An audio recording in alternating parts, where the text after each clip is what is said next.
بچے کو جنم دیتے ہوئے ماں کا انتقال ہو جاتا ہے۔ ماں کا ایک بیٹا ہوتا ہے اور وہ اپنے شوہر کو نصیحت کر جاتی ہے کہ میرے بیٹے کا خیال رکھنا۔ دیکھتے ہی دیکھتے وہ بچہ 3 سال کا ہو جاتا ہے۔ 3 سال بعد اس کا باپ ایک عورت سے شادی کر لیتا ہے اور وہ عورت پہلے سے شادی شدہ ہوتی ہے۔ اس عورت کے پہلے سے 3 بچے ہوتے ہیں۔ سوتیلی ماں، جسے ماں کا درجہ دینا چاہیے تھا، سوتیلی ماں نے آتے ہی یتیم بچے کے منہ سے کھانے کا ایک نوالا، پانی کا ایک گھونٹ، یعنی سب کچھ چھین لیا تھا۔ معصوم بچوں کا بچپن مسکراہٹوں، خوابوں اور محبت کا دوسرا نام ہوتا ہے، لیکن کچھ بچوں کی قسمت میں یہ سب کچھ نہیں ہوتا ہے۔ ایک معصوم جان جو صرف محبت چاہتی تھی، ظلم کا شکار ہو گئی۔ وہ یتیم بچے پر بہت زیادہ ظلم کرتی تھی۔ وہ ہر روز بچے کے دل پر نئے زخم لگاتی تھی۔ آہستہ آہستہ سوتیلی ماں کا ظلم بڑھتا گیا اور وہ معصوم بچہ جس کی آنکھوں میں صرف سوالات ہی رہ گئے تھے، ایک دن یوں ہوتا ہے کہ اس سوتیلی ماں کی فیملی دعوت پر آتی ہے اور وہ یتیم بچہ بھی فیملی کے ساتھ کھانا کھانے کے لیے بیٹھ جاتا ہے۔ تو وہ یتیم بچہ چاول گرا دیتا ہے، تو اس کی سوتیلی ماں اس بچے کو وہاں سے اٹھا دیتی ہے اور بہت غصہ کرتی ہے۔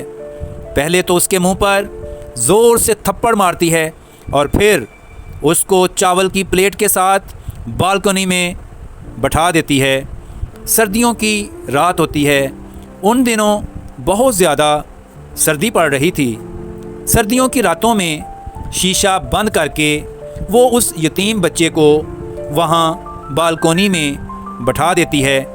اب اس کا شوہر آفس سے گھر آتا ہے تو سوتیلی ماں کہتی ہے کہ آپ بیٹھیں، میں آپ کے لیے کھانا لگا دیتی ہوں، اور شوہر سے بڑی محبت کا اظہار کرتے ہوئے کہتی ہے کہ آپ جلدی سے جائیں اور اپنے ہاتھ دھو لیں، پھر میں آپ کے لیے کھانا لگا دیتی ہوں۔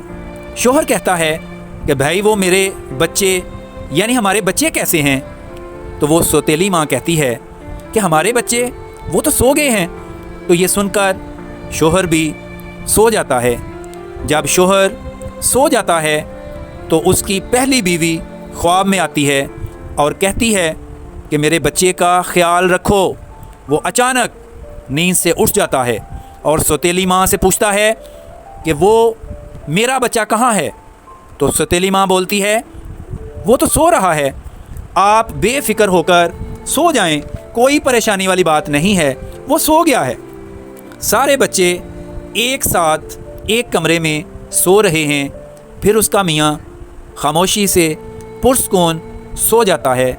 پھر اس کے خواب میں دوبارہ اس کی پہلی بیوی آتی ہے اور کہتی ہے دیکھو میں کہہ رہی ہوں کہ میرے بچے کا خیال رکھو۔ تو میاں دوبارہ اٹھ جاتا ہے اور پھر سوتیلی ماں سے پوچھتا ہے بچہ کہاں ہے؟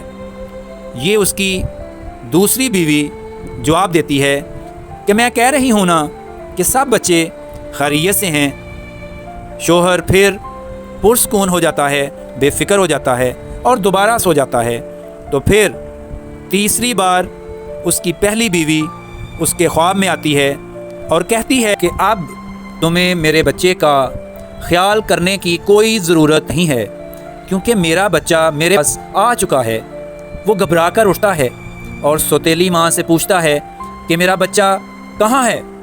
جا کر کمرے میں دکھتا ہے، وہاں پر تینوں بچے سوئے ہوتے ہیں، لیکن اس کا اپنا بچہ ادھر موجود نہیں ہوتا ہے۔ ماں کو پھر یاد آتا ہے کہ میں نے تو اسے بالکنی میں شیشے بند کر کے اس کو ادھر بند کر دیا تھا۔ جیسے ہی بالکنی کا شیشہ کھولتا ہے تو وہ 3 سال کا معصوم بچہ چاول کی پلیٹ لے کر اپنا منہ گھٹنوں کے اندر دبا کر بیٹھا ہوتا ہے۔ جب باپ اس بچے کو ہلاتا ہے تو وہ معصوم یتیم بچہ مر چکا ہوتا ہے۔ دراصل اس کہانی سے ہمیں جو سبق ملتا ہے وہ یہ ہے کہ بچوں پر ظلم کرنا سب سے بڑا گناہ ہے، اور اگر آپ کے ارد گرد کوئی معصوم بچہ ظلم کا شکار ہو رہا ہے تو آپ خاموش تماشائی نہ بنیں، آپ آواز اٹھائیں، کیونکہ آپ کی خاموشی سے ایک معصوم بچے کی جان جا سکتی ہے۔ یہ ویڈیو دیکھ کر سن کر آپ کمنٹ باکس میں ضرور بتائیے گا کہ آپ کو یہ ویڈیو کیسی لگی۔ اگر یہ ویڈیو آپ کو اچھی لگے تو لائک اور شیئر ضرور کیجیے گا۔ اجازت چاہتا ہوں، اللہ حافظ۔